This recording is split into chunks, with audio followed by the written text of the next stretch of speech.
welcome you in Papa English classes. तो hi friends, आपका स्वागत है एक बार फिर से बाबा इंग्लिश क्लासेस में। और आप देख रहे हैं आज मैं अपने बेटे आराध्य को लेके आया हूँ साथ में। तो आराध्य को क्यों लेके आया हूँ? क्योंकि ये जो आज हम बात करने वाले हैं बच्चों का टॉपिक है। बहुत सारे गार्जियंस की ये क्वेरीज रहती हैं कि हमारे जो बच्चे हैं वो हमारा कहना नहीं मानते हैं, वो पढ़ने नहीं बैठते हैं, पढ़ने बैठते हैं तो उनको पढ़ाई में मन नहीं लगता है, उन्हें याद नहीं होता है। इस तरह की बहुत सारी क्वेरीज होती हैं। बहुत सारे स्टूडेंट्स ऐसे होते हैं जो इस तरह की बातें पूछते हैं, बहुत सारे गार्जियंस ऐसे होते हैं जो इस तरह की बातें पूछते हैं। तो आज मैं आपको आपके हर सवाल का जवाब देने वाला हूं और मैं आपको कुछ ऐसी स्पेशल ट्रिक्स बताऊंगा जिन्हें आप अगर फॉलो करेंगे तो आपका बच्चा भी पढ़ने लगेगा। मैं आराध्य से बात करता हूं। आराध्य यहाँ पे हैं। आज तक आराध्य ने कभी हमें परेशान नहीं किया है। जब उन्हें पढ़ने के लिए बताया जाता है तो वो पढ़ने में, जब उन्हें खेलने के लिए कहा जाता है तो वो खेलते हैं। इनका टाइम फिक्स है। तो आज बात करते हैं इस टॉपिक पे। आइए मेरे साथ शुरू करते हैं दोस्तों। Let's start. दरअसल फ्रेंड्स, मेन जो प्रॉब्लम है गार्जियंस की वो ये रहती है कि हमारा बच्चा इलेक्ट्रॉनिक गैजेट्स ज़्यादा यूज़ करता है।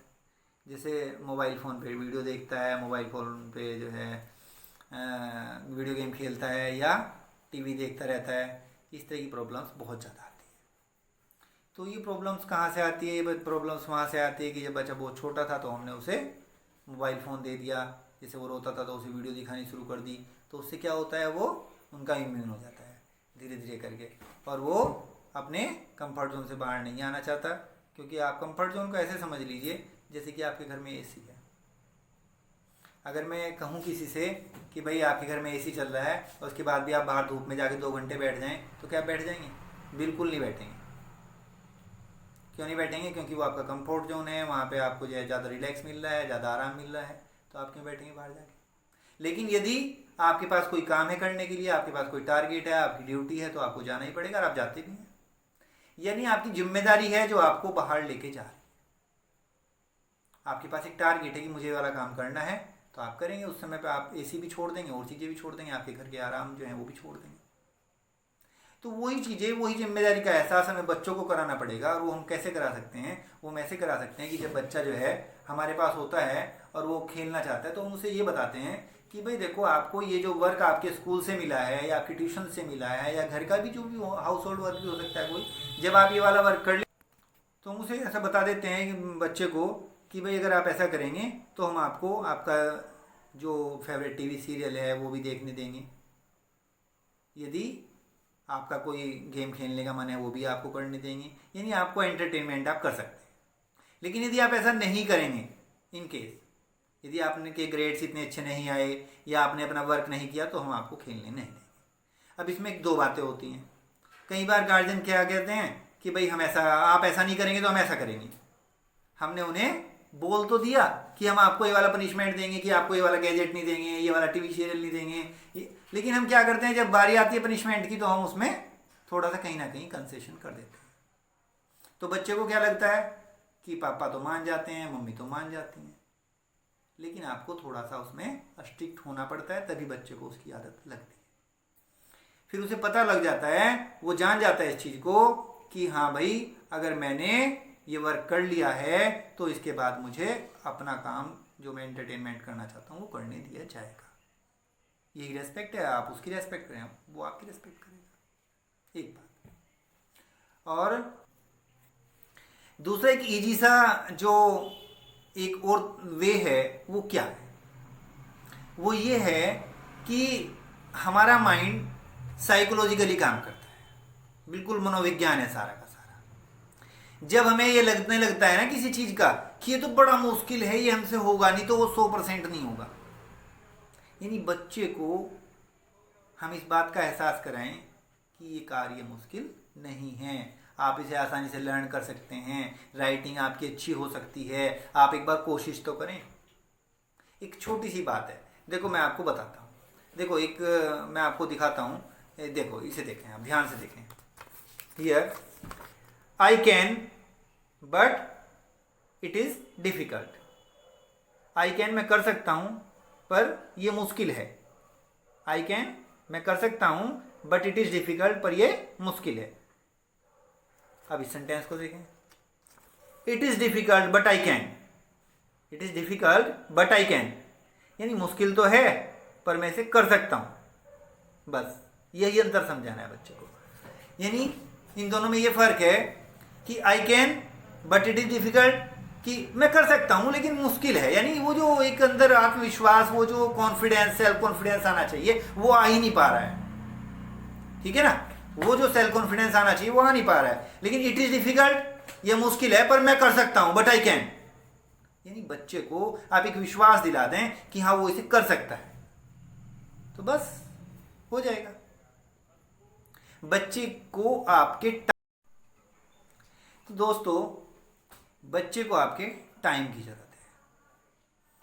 बच्चा आपका टाइम चाहता है थोड़ा सा ना, आप उसके दोस्त हैं, केवल पेरेंट्स नहीं हैं, आप उसके फ्रेंड हैं, है ना।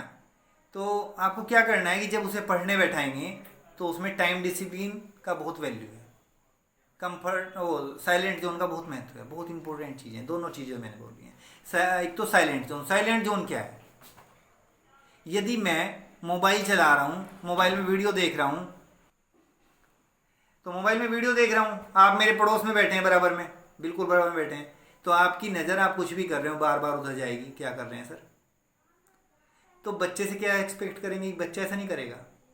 यानी जब बच्चा पढ़ने के लिए बैठेगा तो उसका जो रूम है जहाँ वो पढ़ रहा है बैठ के, वो साइलेंट होना चाहिए, वहाँ पे जो फालतू की चीज़ें रखी हुई हैं वो नहीं होनी चाहिए, उसका जो कंसंट्रेशन है वो डिस्ट्रैक्ट हो जाता है, वो आपको ध्यान रखना है इस चीज़ का, तो उसका कंसंट्रेशन खराब हो जाता है। यानी आप जब उसे पढ़ा रहे होते हैं वहाँ पे मोबाइल या मोबाइल में फालतू जो चीज़ें चल रही होती हैं, वीडियो वगैरह जो उससे दूर ले जाती हैं, उसके ध्यान को बटाती हैं, कंसंट्रेशन ख़राब करती हैं, वो नहीं होनी चाहिए। वहाँ पे टीवी नहीं चलना चाहिए, सीरियल वगैरह। आप वहाँ पे ज़ोर ज़ोर से बात नहीं करेंगे उसके आसपास, जो उस तक आवाज़ जाएँ। यानी हमें छोटी छोटी चीज़ों का ध्यान रखना पड़ेगा। कई बार क्या होता है, उसी रूम में हम सब बैठे हैं, वहीं टीवी चल रहा है, वहीं पे हम लोग फ़ोन देख रहे हैं, बच्चा वहीं पढ़ रहा है बैठ के, और हम बार बार क्या कहते रहते हैं बच्चे से, भाई आप पढ़ो ना, आपका ध्यान कहाँ है, आप क्यों नहीं पढ़ रहे हैं, आपको तो अपनी पढ़ाई में ध्यान रखना चाहिए। क्या पॉसिबल है? प्रैक्टिकली सोचें, हो सकता है आपको मतलब ये लग रहा हो, लेकिन ये आप प्रैक्टिकली सोच के देखें कि हाँ सर क्या कह रहे हैं, ऐसा होता है। एक जो है, जो एक होता है इंटरेस्ट, बच्चे का इंटरेस्ट पैदा करना है। देखिए हो सकता है कि कोई चीज़ बच्चे ने देखी, वो पढ़ी उसने, उसे समझ नहीं आई, अगर आप उसे अच्छे से एक्सप्लेन कर देंगे या उस चीज़ की उसे वीडियो दिखा देंगे कि भाई लो ये आप वीडियो देख लो, एनिमेशन के थ्रू देख लो, तो उसे जल्दी समझ जाएगा। होता है ना सर, क्योंकि जो चीज़ें हम खाली पढ़ते हैं वो हमें कम याद रहती हैं, जो हम सुनते हैं वो उससे थोड़ा ज़्यादा याद रहती हैं, लेकिन जो चीज़ें हम देखते और सुनते हैं लगातार वो हमें बिल्कुल याद रहती है, या 90% तक या उससे भी ज़्यादा याद रहती है।